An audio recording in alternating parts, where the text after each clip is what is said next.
Es un gusto estar aquí con ustedes nuevamente, poder compartir la palabra del Señor.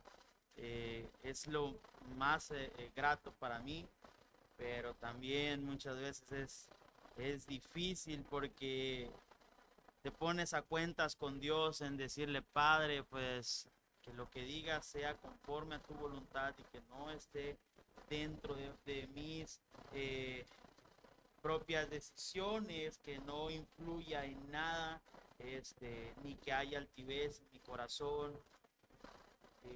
ni nada nada que pueda robarle la gloria a Dios, ¿no? Vamos a empezar, hermanos, primero que nada,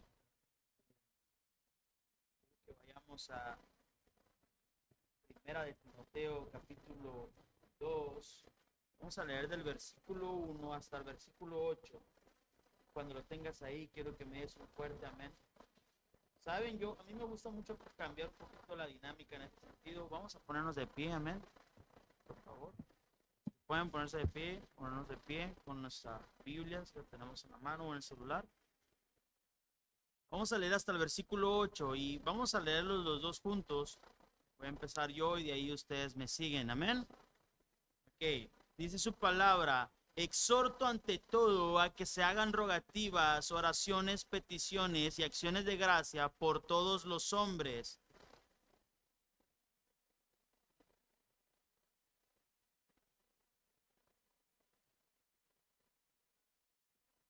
porque esto es bueno y agradable delante de Dios nuestro Salvador.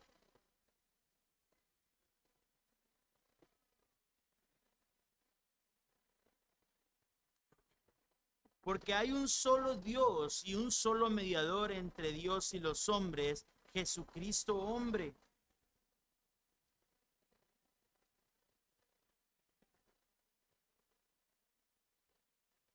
Por esto yo fui constituido predicador y apóstol, digo verdad en Cristo y no miento, y maestro de los gentiles en fe y verdad.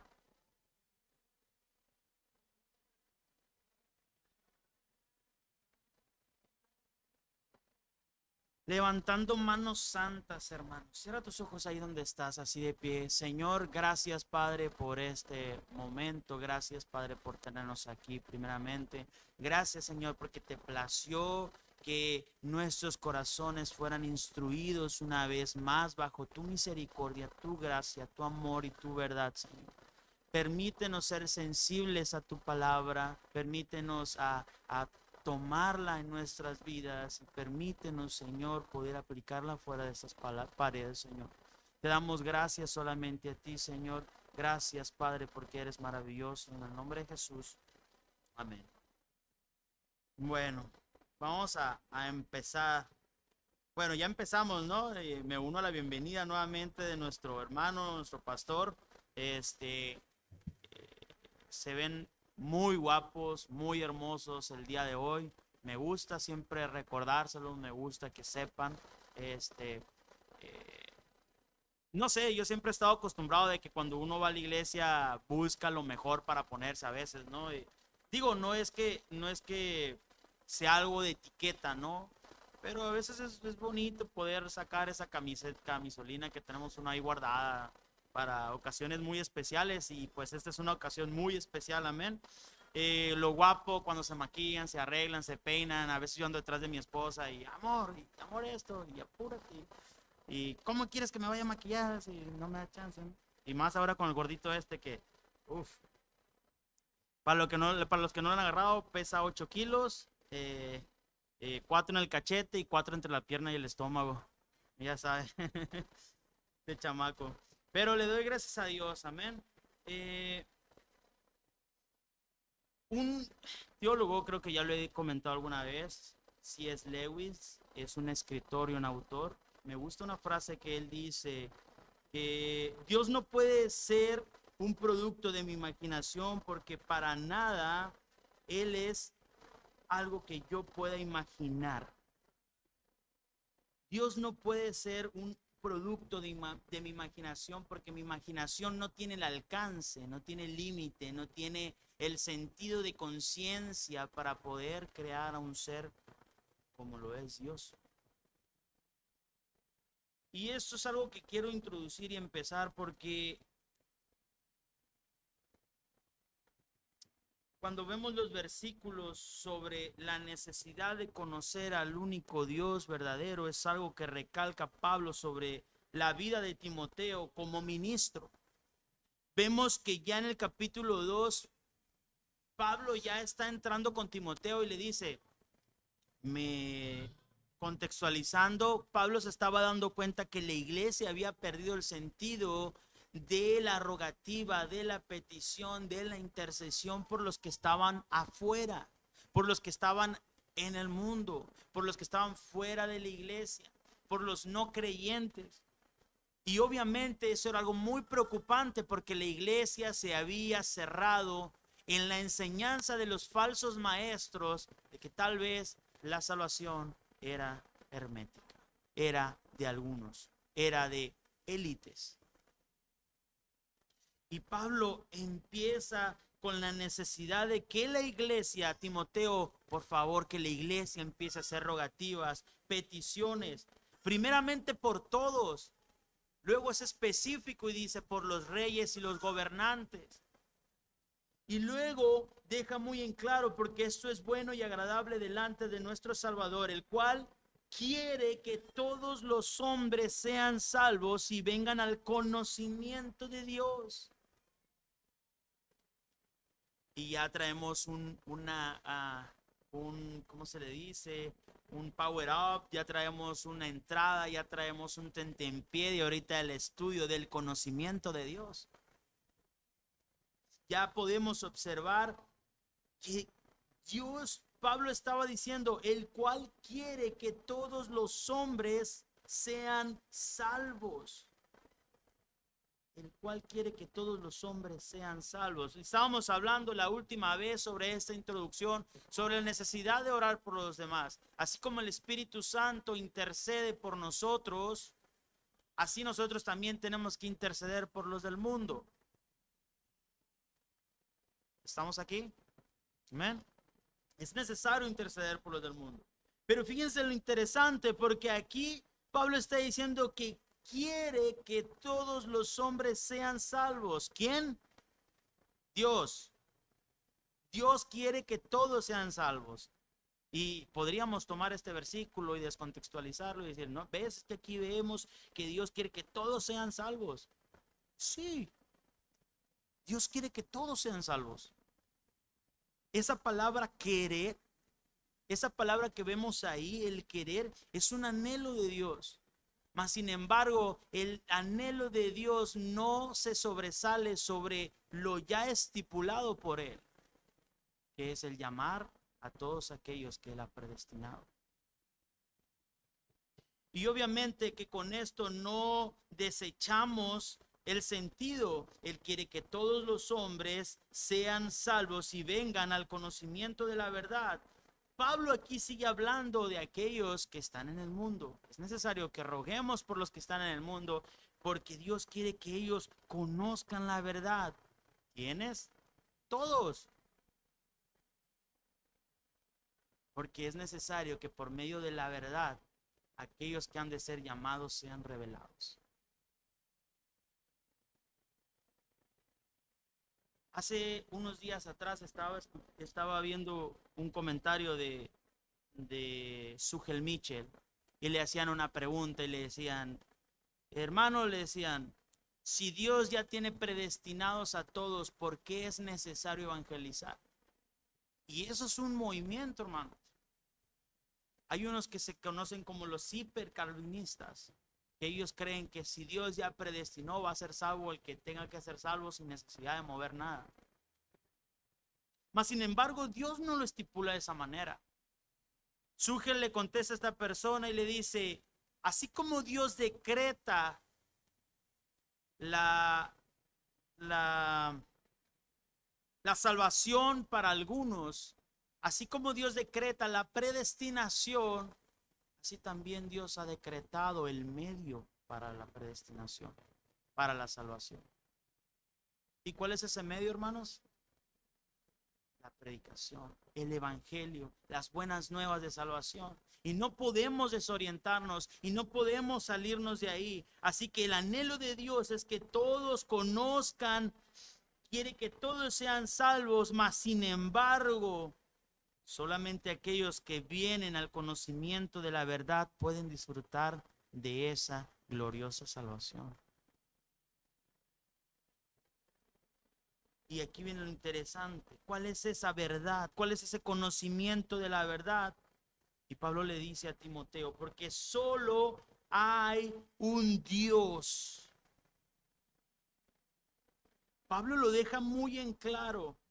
Pablo lo hace muy recalcadamente, porque hay un solo Dios. No hay 3 dioses, no hay 4 dioses, no hay 5 dioses, solamente hay un Dios. Y partiendo de ese sentido, hermanos, a veces no podemos dejar en claro que no hay otro Dios. A veces no sabemos cómo explicar que solamente existe un Dios. A veces no sabemos cómo decirle al que está en el mundo, no hay 5 dioses, solamente hay un Dios. Somos monoteístas, creemos en un solo Dios. Y hermanos, hoy en día en el mundo hay muchos dioses. Los hinduistas tienen 300,000 o más de dioses y deidades, aunque tienen sus principales, tienen muchas más. Aquí en México, hermanos, aunque no lo quieran reconocer, su confianza no está puesta en Dios. Su confianza está puesta en todo lo que pueden ver, pero no en Dios. Por eso el hombre, y en todas partes, pero aquí en México, para todo tienen un Dios. Y aunque ellos le dicen, no, es que son santos, y que no. ¿Cómo puede ser posible que buscas más a un santo que buscar al mismo Dios?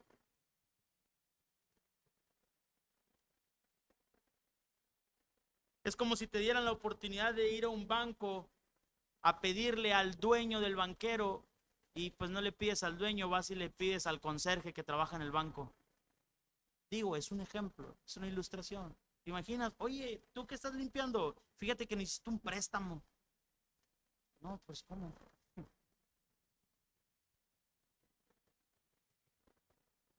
El poder entender que Pablo le estaba diciendo que todas estas personas por las cuales estamos intercediendo, estas personas por las que Dios quiere que sean salvos, Dios quiere que sean salvos y que conozcan esa verdad, ese conocimiento, es que solamente hay un Dios. Y lo vimos el domingo pasado cuando nuestro hermano nos estaba hablando de Isaías 44, el versículo 9 al 20, podemos ver cómo los hombres del mismo desperdicio que les quedaba hacían sus propios hombres, sus propios dioses, a su imagen y semejanza, y todavía tenían ¿cómo podríamos decirlo? La desgracia de hincarse y postrarse, cupo que me hagas esto, que me hagas aquello. Oye, pues si me acabas de hacer de desperdicio, ¿qué puedo hacer por ti? ¿En qué te puedo ayudar, no? No podemos, pero el hombre no lo entiende de esa manera. El hombre tiene la necesidad de buscar un Dios, mas sin embargo su pensamiento se deriva de todo, mas sin embargo no se centra en el único Dios verdadero.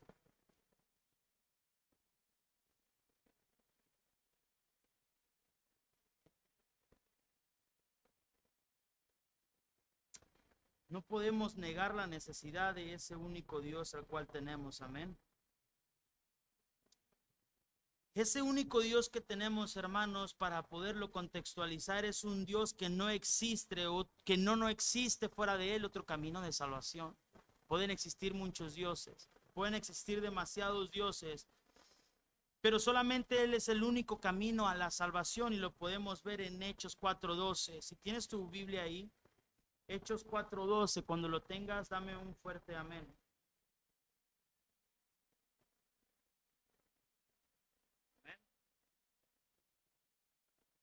¿me lo puede leer, por favor?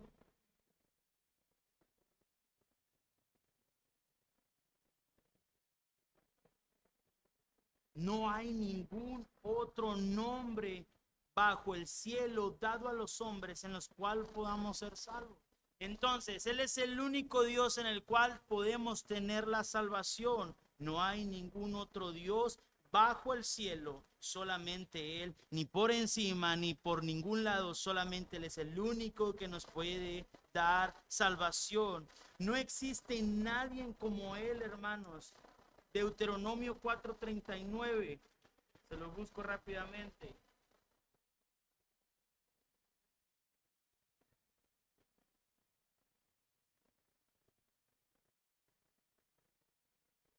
Dice, aprende pues hoy y reflexiona en tu corazón que Jehová es Dios arriba en el cielo y bajo en la tierra, y no hay otro como Él. No existe otro Dios igual a Él. No hay otro camino a la salvación. Él es el único que es el principio y Él es el fin. No es un ser creado, sino el creador mismo de todas las cosas, que a veces podemos llegar a entender. Hay una corriente, una cosmovisión que afirma que Dios fue alguien creado. Hay muchos que afirman que Jesús es un Dios creado. Hay muchos que afirman que Dios tuvo que tener un principio. Pero no, hermanos, Él no tiene principio y no tiene fin. No tiene final. No hay nadie como Él. No hay nadie antes que Él. Él subsiste en todas las cosas. Primera de Corintios, hermano. Primera de Corintios, capítulo 8, del 4 al 6. Cuando lo tengan ahí, denme un fuertemente. Acerca pues de las viandas que se sacrifican a los ídolos, sabemos que un ídolo nada es en el mundo y que no hay más que un Dios. Pues aunque hay algunos que se llamen dioses, sea en el cielo o en la tierra, como hay muchos dioses y muchos señores, para nosotros, sin embargo, solamente hay un Dios, el Padre, del cual proceden ¿qué? Y nosotros somos para Él y un Señor Jesucristo, por medio del cual con todas las cosas y nosotros por medio de Él. Pero no en todos hay en este conocimiento, porque algunos habituados hasta aquí a los ídolos, comen como sacrificado a ídolos, y su conciencia, siendo débil, se contamina. Si bien la vianda no nos hace más aceptos ante Dios, pues ni porque comamos seremos más, ni porque no comamos seremos menos. Creo que ir hasta el 6, me empieza el 8, hermanos. Porque nosotros, sin embargo, para nosotros, sin embargo, solamente hay un Dios, el Padre, del cual proceden todas las cosas, y nosotros somos para Él, y un Señor, Jesucristo, por medio del cual son todas las cosas, y nosotros por medio de Él. No existe otro Dios antes de Él, ni para nosotros tampoco. La necesidad de poder extenuar esta situación a los que están en el mundo es algo que lo cual debemos de dejar muy en claro. Y fíjense lo interesante. A mí una vez una persona me dijo, Javier, me dice, yo creo que todos los caminos llevan a Dios. Y me quedé pensando, ¿cómo todos los caminos? Sí, me dice, todas las personas que creen en algo, al final de cuentas, van a Dios. Y yo, pero ¿cómo? Le dije, sí, si estas personas viven de una manera recta, si estas personas viven con sinceridad, si estas personas son buenas y cumplen al pie de la letra el camino por el que van, al final del camino van a llegar a Dios. Hermanos, no es así. No todos los caminos llevan a Dios. Y es doloroso para algunos porque es algo en lo que están arraigados. ¿Se imaginan llegar y decirle a alguien que cree en Buda, no, es que tu camino no lleva a Dios? O a los hinduistas con todos sus dioses, es que todos tus dioses no llevan a Dios. Hermanos, no todos los caminos llevan a Dios. No todos los caminos nos llevan a el único Dios verdadero. Y quiero ir a esta parábola, Lucas 18, del 9 al 14. Cuando lo tengan ahí, denme un fuerte amén. Lucas 18, del 9 al 14. Es una parábola que Jesús está compartiendo y dice: a unos que confiaban en sí mismo como justos y menospreciaban a los otros, dijo también esta parábola. Dos hombres subieron al templo a orar. Fíjense, dos hombres, ¿no? Se supone que los dos hombres iban en busca del Dios. ¿A orar a quién? A Dios. Uno era un fariseo y el otro era un publicano. El fariseo, pues, en pie oraba consigo mismo de esta manera: Dios, te doy gracias porque no soy como el que está aquí a un lado de mí, como los hombres, ladrones, injustos, adúlteros, ni aún como este publicano. Apunto para acá porque no hay nadie. ¿Ok? Ayuno 2 veces a la semana, doy de diezmo todo lo que gano. Mas el publicano, estando lejos, no quería ni alzar los ojos al cielo, sino que se golpeaba al pecho diciendo: Dios, sé propicio a mí, pecador.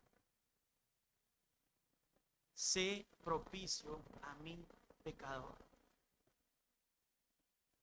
Hermanos, aún estando en este mismo lugar o en esta creencia, no todos oramos al mismo Dios. No todos oramos al único Dios. Podemos ser medio permeados por al Dios, pero realmente no conocemos a Dios. Muchas veces, a veces, nos permeamos con nuestras propias acciones creyendo que eso es lo que agrada a Dios. Y muchos en la misma corriente religiosa que nosotros no adoran al único Dios. Ahora imagínense en aquellos que están fuera. Aún en este sentido, hermanos, podemos entender que cuando Pablo le dice que no hay un solo, no hay, porque hay un solo Dios, está siendo claro en el conocimiento de la verdad de ese único Dios. Tenemos que conocerlo, tenemos que entrar en intimidad, tenemos que aceptar que sea lo que Dios quiera. Amén. Pero no simplemente es orar a ese Dios, sino también el cómo acercarse a ese Dios. Al conocer a ese único Dios, no es simplemente la manera en la cual lo buscamos, sino también la manera en la cual nosotros nos acercamos a Él. Y podemos tener la historia en Levíticos 10 del 1 a 3 de los hijos de Aarón. ¿Qué fue lo que pasó? ¿Fueron consumidos en qué? Fuego. ¿Por qué? Porque realmente no se acercaron de la manera correcta. Aún para acercarse al único Dios, tenemos que acercarnos de la manera correcta. No es como queramos, no es buscar al Dios como queremos, ni acercarnos a Dios como queremos. Es buscarlo de la manera correcta, en espíritu, en verdad.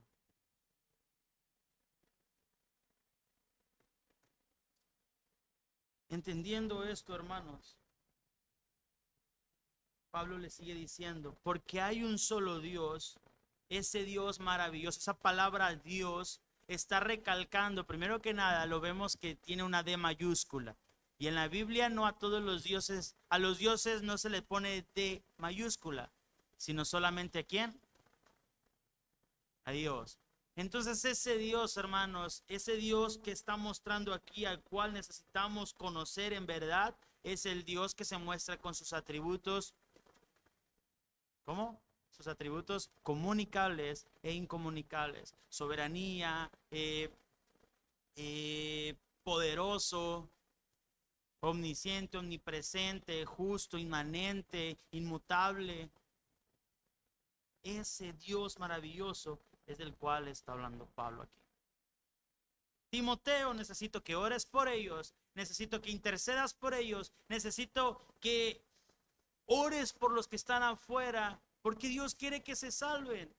Porque si tú no oras, si tú no comunicas, si tú no hablas de ese Dios, los que han de ser revelados o llamados no van a ser llamados.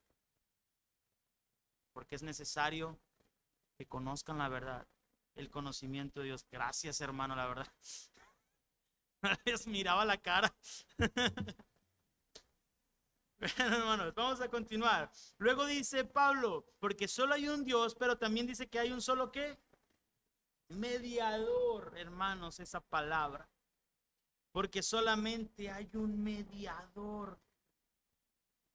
Y viene del griego mesites, que significa intermediario o reconciliador, aquel que media entre dos personas para conseguir la paz.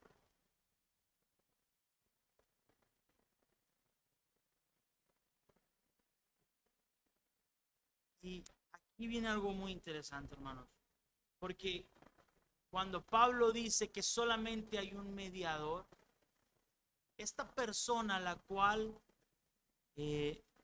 hace o toma el papel de mediador no podía ser cualquier persona, no podía ser cualquier hombre, no podía ser cualquier otro el mediar una separación tan grande entre Dios el Padre y la humanidad. Hace unos días aquí escuchamos una palabra teológica que se le conoce como unión hipostática. ¿Qué quiero decir con esto, hermanos? Que solamente Jesús, que conocía el todo del hombre y conocía el todo de Dios, podía ser el mediador entre Dios y el hombre. Solamente él que conocía las dos partes, solamente él que conocía la vida en cada una de las dos posturas, era el único que podía aplacar la ira del Señor. Solo cuando Dios, conociendo la deidad y la humanidad, podría él abarcar las demandas de uno y la necesidad del otro. Solamente Jesús podía ser el mediador. Entonces es necesario que el hombre también conozca que no hay un intercesor, sino que Jesús es el único camino, la verdad y la vida. Esto se está refiriendo a la iglesia hacia afuera.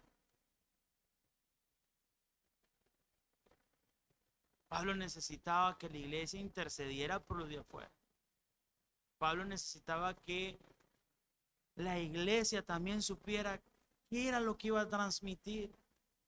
Dejar en claro la necesidad del único Dios y el mediador. ¿Y alguien recuerda por qué era necesario esto? Porque había maestros, ancianos en la iglesia que habían distorsionado totalmente la palabra de Dios dentro de la iglesia en Éfeso. Es por eso que el término este teológico de unión hipostática, que el Dios 100% Dios y 100% hombre fue el único mediador Este ser era único, este hombre era único para cumplir el todo del hombre y el todo de Dios, porque en él habitaba toda la plenitud de la deidad, en este hombre.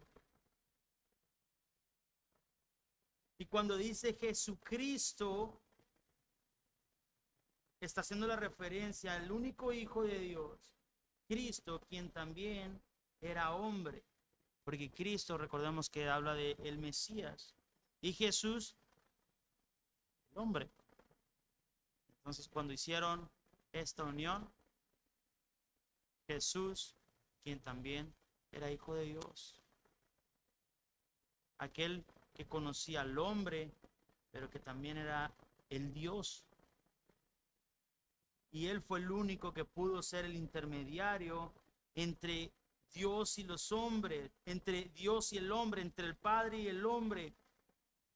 Hermano, existía esta necesidad claramente, existía esta necesidad totalmente.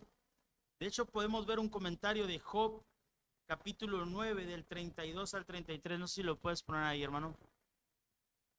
Job, capítulo 9, del 32 al 33.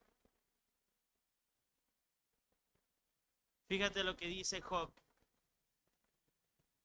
Job, porque no es hombre como yo para que yo le responda y vengamos juntamente a juicio.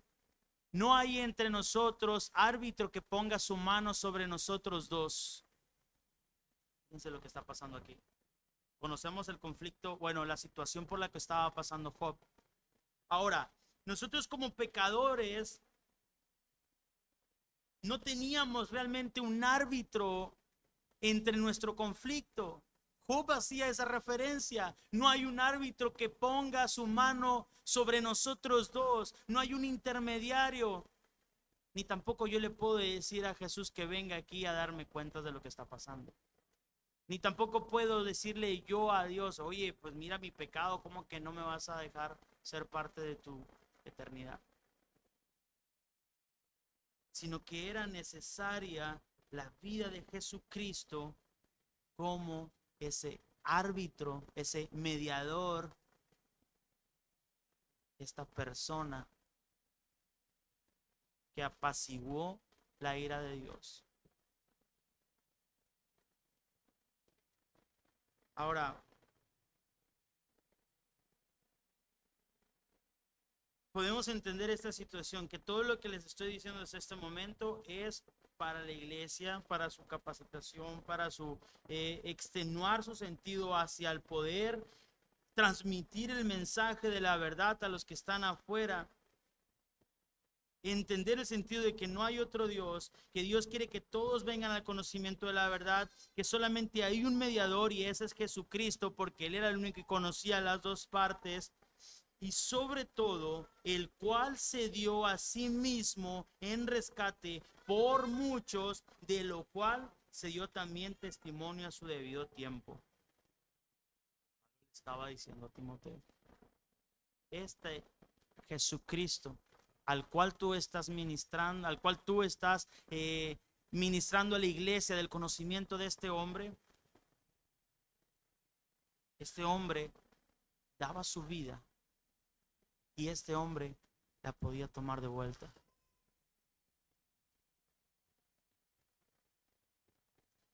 El cual se dio a sí mismo en rescate por todos, de lo cual se dio testimonio a sí mismo. Hermanos,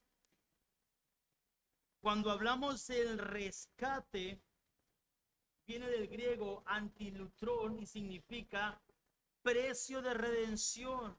Ese rescate era único de él. Él era único en su clase. No había otro más sacrificio que se podía dar por nosotros, porque recordemos que a tiempo atrás había muchos sacrificios, pero solamente el de Jesucristo fue el único que pudo apaciguar la ira de Dios.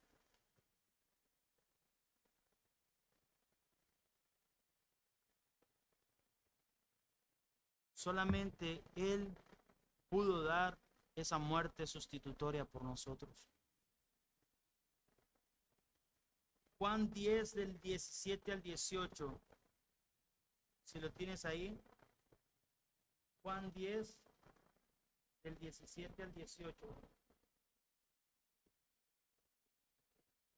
Dice su palabra, por eso me ama el Padre, dice, porque yo pongo mi vida, ¿para qué?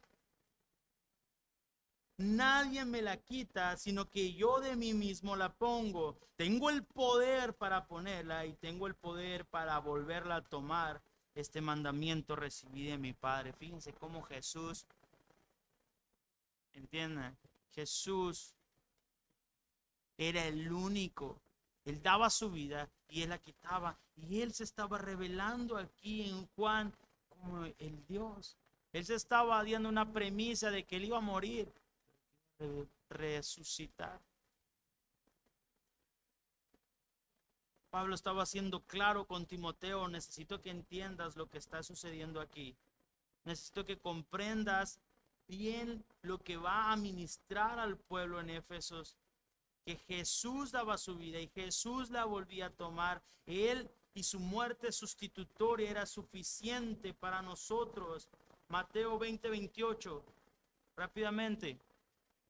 Como el Hijo del Hombre no vino para servir, sino ¿para qué? Para dar su vida en rescate por muchos. Por eso hago este recalco. Vino a servir, pero vino para dar su vida por muchos. Es necesario que podamos entender esa situación, que ese rescate por el cual Él se dio, esta palabra por todos también puede cambiarse por muchos, por aquellos que iban de ser llamados, por aquellos que eran predestinados, por aquellos que escuchaban el evangelio y eran llamados por el Señor.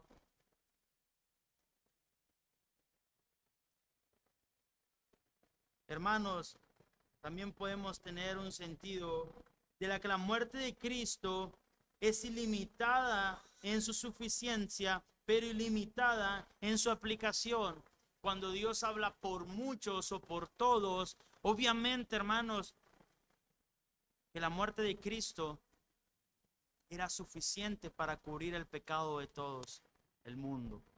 ¿Cuántos lo creen? Es verdad.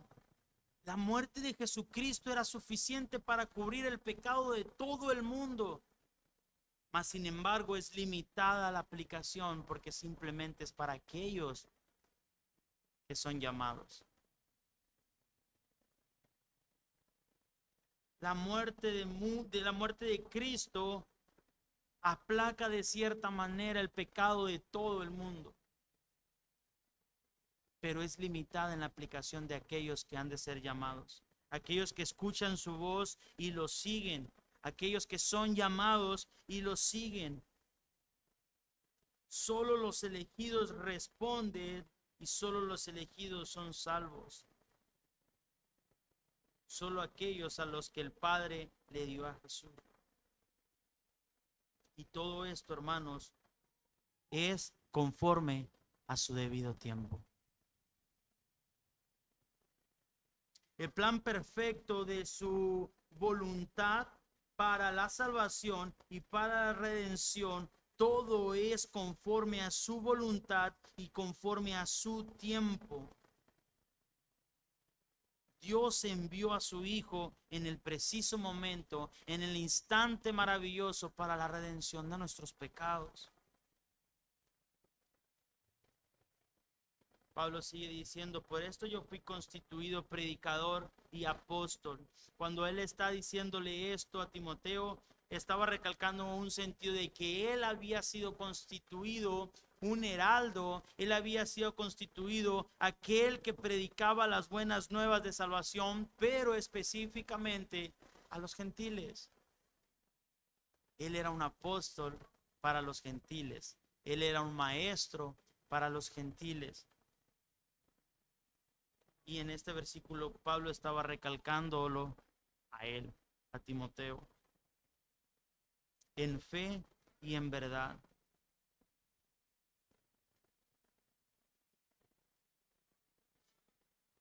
Y por último, hermanos, Pablo le dice: quiero pues que los hombres oren en todo lugar, levantando manos santas, sin ira ni contienda. Ese es un anhelo el cual todos deberíamos de tener. Ese es un deseo en el cual todos deberíamos de tener. Que todos los hombres oren en todo lugar, levantando manos santas, sin ira ni contienda.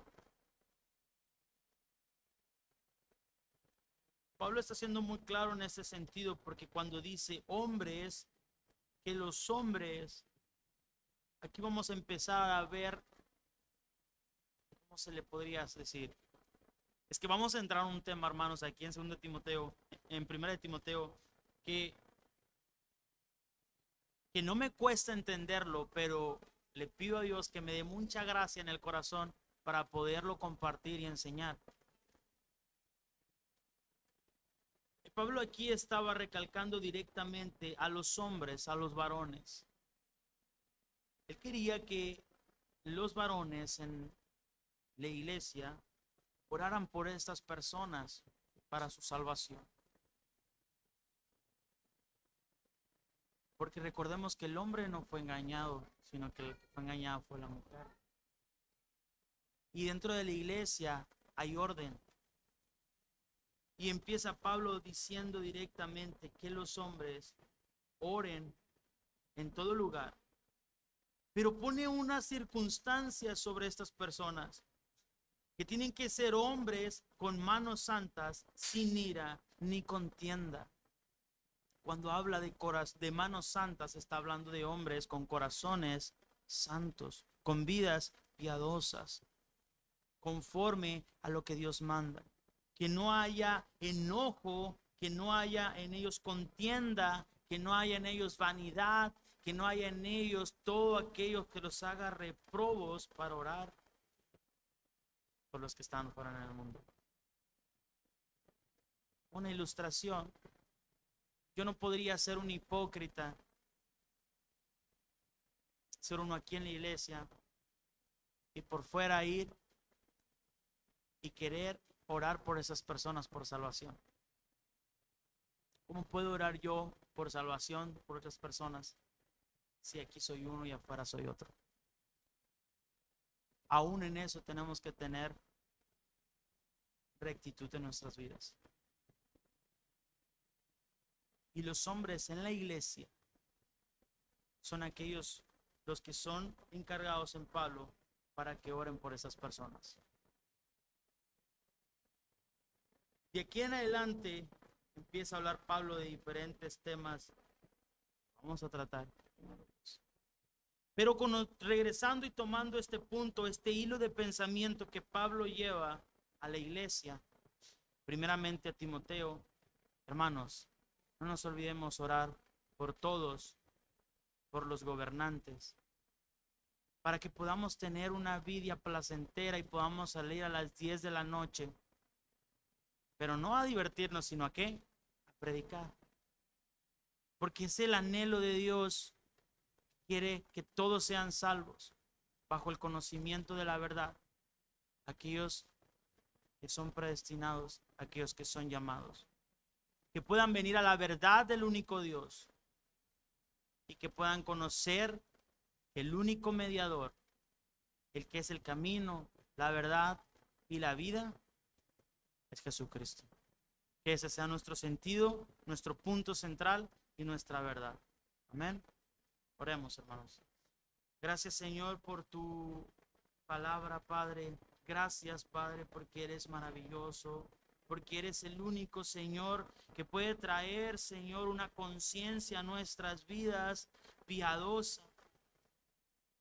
Te pido, Señor, por los corazones de mis hermanos, por mi corazón, Señor, que pongas en nosotros la necesidad de poder orar por otros, Señor, poder compartir tu verdad, poder reconocer con nuestra vida y con nuestra voz que tú eres el único Dios y que solamente tú, Jesús, eres el único mediador entre el Padre y nosotros. Enséñanos poder ser de bendición.